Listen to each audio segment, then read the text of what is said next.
The Bible is clear. Marriage is between one man, one woman, forever, period.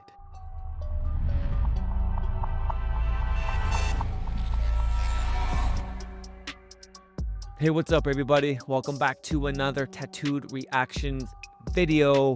Hope you are all doing awesome today. Now, we've all seen the decline of large segments of the church in recent years.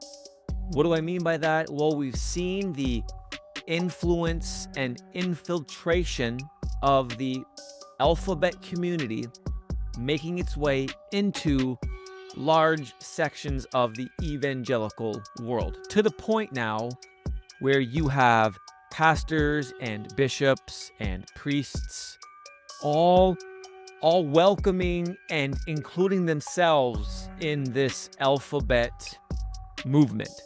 And so when we hear stories and see things happen, it's not surprising anymore. It's just it's becoming more and more normal.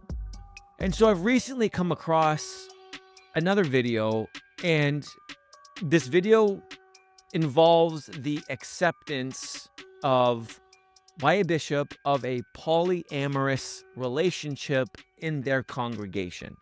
The wife decides that she likes both men and women, and so they invite another female into their relationship, and now there's 3 of them. And so the church that they were at, of course, it's a Bible-believing church, rejects this lifestyle, and so they are then forced to leave, and they have to find another church that's welcoming of this. In comes this Lutheran bishop who is welcoming of their polyamorous relationship. And so we're going to watch the clip in just a second. But here's my question as we watch this, and I want you to think about it. My question is this, what is the point of having the Bible? Like, if you, instead of spending so much time and energy trying to disprove the Bible, trying to make it say things it's not saying, just throw the Bible out. Have a church, teach whatever you want, live however you want, believe whatever you want, welcome whoever you want, embrace whatever you want, and just be okay with that. Why include God and the Bible in the discussion?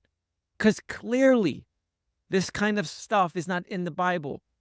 So just throw it out. Like, why wouldn't that be easier? So just think about that as we watch the clip. Here we go. I married Katie knowing full well beforehand that, she was bisexual. I never really explored it because out of fear of not having God on my side. He just was so open and so lovingly willing to just say, you know what, I know you never explored this side of your sexuality before, and I'd love for you to explore it. As long as we set some boundaries, I'm okay with this. I'm kind of Having been asked to leave their Pentecostal church, they went in search of a church who would accept their relationship. I met Katie first. One of my colleagues said, Layla, I just met another Latina Pentecostal from the Bronx. You gotta meet her. She started sharing her story. And I remember thinking to myself, well, I definitely did not expect this. And so I'm listening, and I think my eyes are getting wider. There's still many people that would be scandalized and would even be scandalized by my acceptance of them. And that's okay. That's okay. I'm very grounded in my faith. And how do you judge and how do you point fingers and condemn people that don't know any other way of being? People are have been in polyamorous relationships for decades. They've just been private about it. So now we're in a place where it's public. This is a fad. This is a reality that has always been. So there's so much there. So much. First thing, she says, this Lutheran bishop, how can we point fingers and judge people for being something or for being the way they've always been? Really? That is the conclusion you've come to. So let's follow that logic down the road here. Let's keep following that. Where does it stop? And well, what if I'm I find myself very intrigued and drawn to those that are of younger age. I've always been that way. Shouldn't I just should I just be allowed to just fully embrace that lifestyle? Is that what this pastor, is this what you're saying? Should I just be allowed to do that? Like where do we draw the line with this logic? How can we just judge people? People who've been this way for their whole lives. It's the only way they know how to be. That is just not a biblical statement. It's completely contrary. This is why. Why not just throw the Bible out? Why go to Bible school? Why be a part of an evangelical denomination? Why be a part of the Lutheran church? Why go through all of that? Like just take the Bible, throw it out, and then you can create another system where you don't have to worry about trying to disprove the Bible and jump through all of these hoops, making the Bible say things it's not saying, and just create your own belief system where everyone can come, do whatever they want, be whoever they want, and we'll just call it love. Like, why not? Wouldn't that be easier? Instead of like going through this whole cycle of like attacking the Bible, attacking theology, attacking doctrine, making the Bible say things it doesn't say, so as to allow for this clearly anti-biblical lifestyle. I don't understand this logic.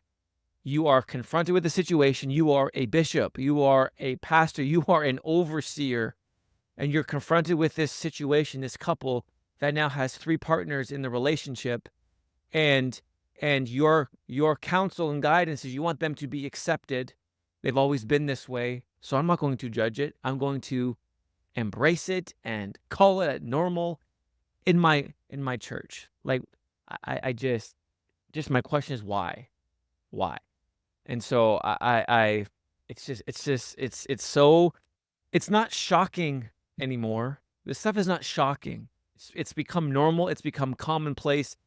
But just why not just throw out the text? Just throw it out. And like this is the only thing that's going through my brain as I watch this. And so I know I'm saying the same thing over and over again, but like, just, I think it would make things a lot easier if there was some kind of separation where it was like, you know what? The Bible says a lot of things. We don't agree with it, so we're going to distance ourselves from it. The Bible is an antiquated, out of date piece of work that we now reject. See, at least then the church, the true church, can be like, okay, yeah, clearly we don't agree with what you're doing, but at least you recognize that what you're doing is not biblical. And so you're removing yourself. See, I think I could at least respect that a little bit. I could be like, okay, that's fine. You want to do that?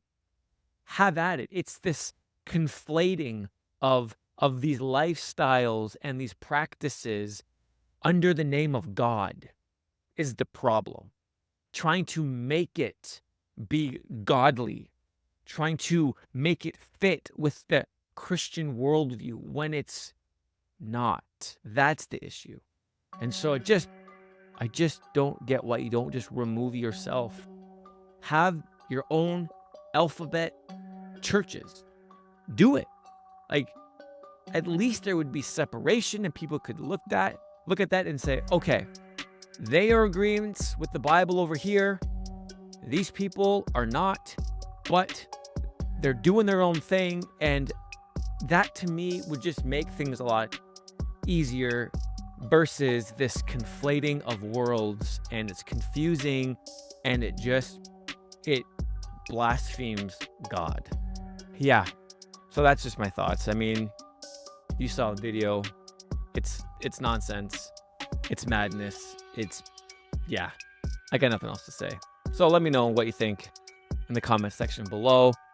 And have an awesome rest of your day or evening. I'm going to try. And we'll see you all in the next video. Much love and God bless.